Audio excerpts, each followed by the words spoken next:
Good Erev Shabbos. So many years ago, my Rebbe said a beautiful explanation to the beginning of the parsha.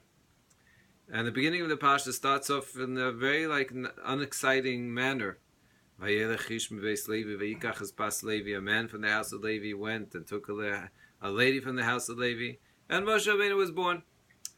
So he said the following. He said that the idea is that Moshe Rabbeinu would think such an incredible person, of course, he came from such incredible special people and he didn't have to work for being who he was.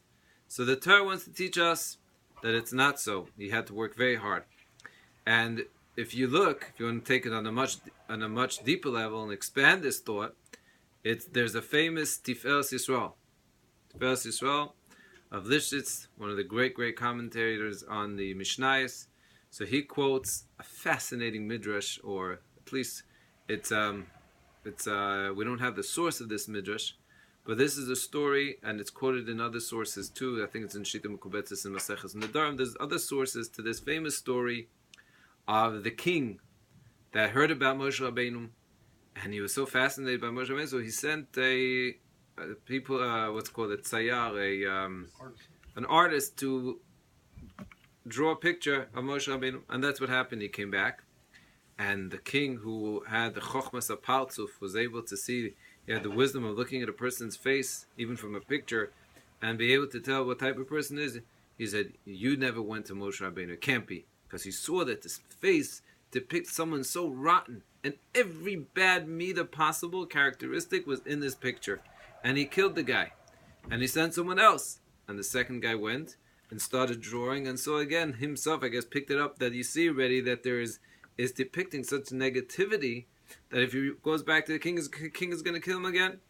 So finally he turned to Moshe Rabbeinu and he said, "What's going on? You're known as the most incredible person in the world, and yet you have the picture of you depicts such negativity." So Moshe Rabbeinu told him exactly that. He said, "You got it wrong.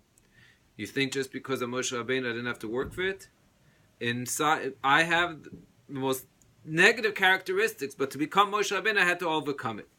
So this midrash again alludes to this fact that Moshe Rabbeinu, to become who he was, took incredible effort. But on the other hand, so this is a kasha I asked my Rebbe, I think it was 18 years ago. I said, "But what do you mean?" Chazal say, Rashi says, that when Moshe Rabbeinu was born, it says, Toiv, it says, the whole house was lit up.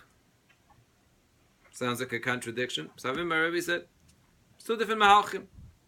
But this morning, I was reading from a Morgenstern, and he quotes from different svarim, like holy books. He says the following, he says, no. There was the neshama, and there was a guf. And it's not a contradiction. Yes, Moshe Rabbeinu's soul was the highest. It's brought down that Moshe Rabbeinu's soul came down specifically to help and save the Jewish people. However, very interesting, that they quote from some of the sources that Moshe Rabbeinu's body, where he was born after 7 months, someone that's born after 7 months, the body is not complete. And it actually had very negative characteristics. The body itself needed tremendous work. As opposed to actually Eliyahu Navi was born after 12 months. It didn't need any tikkun. That's why it went up to heaven. So it's not a contradiction. Moshe Rabbeinu was teaching us is that a person can have an incredible soul. But with that soul, and there's an equilibrium, the body was filled with negative things that he had to work on. And it's not a contradiction at all. So of course this is an incredible lesson for us, is that so many times we meet up with such difficulty and challenge, we say, forget about it. But Tzaddik Coren says, don't say forget about it. You should know that this is where you're going to steig the most. This is where you're going to be the most successful. So Tzaddik Coren is such a beautiful, he says, if someone has crazy taiva, so usually, and the Tzaddik Coren already understood this way, he says, a person gets all depressed. How can it be that I have such a desire for this terrible thing, this aveira, I'm such a shmutz? No, that means that you could have an incredible desire that you could use to get closer to Hashem, to love Hashem, to seek the truth. That's what Tzaddik Coren.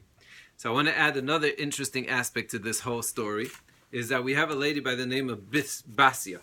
So someone recently asked me, what happened to Basia? So her name is really Bisya, which is a little bit strange.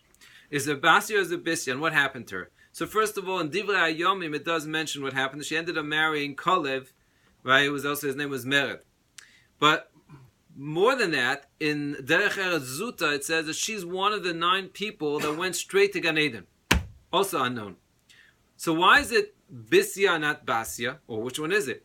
So, the Mekubalim say, the Arizal says that Basya was a Gilgul of Chava.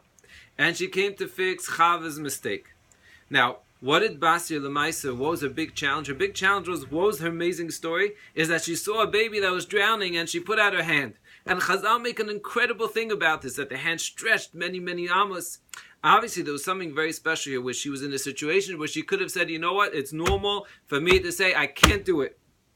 But no, she said, I'm going to do it. And Chazal said, you know what happens when you say you're going to try something that you can't? You're going to have miracles. Basya became Bisya. Api Kabbalah Chirik is in a higher level. It takes you to a higher level. So the completion, again, her steiging was how she became a greater person is because of the effort that she put in Dafka where there was a challenge. So both Moshe Rabbeinu and Basya and anyone that we think of, the characteristic, the characters, all the leaders that we had to work on becoming who they are. And that's the Siyata Dishmaya.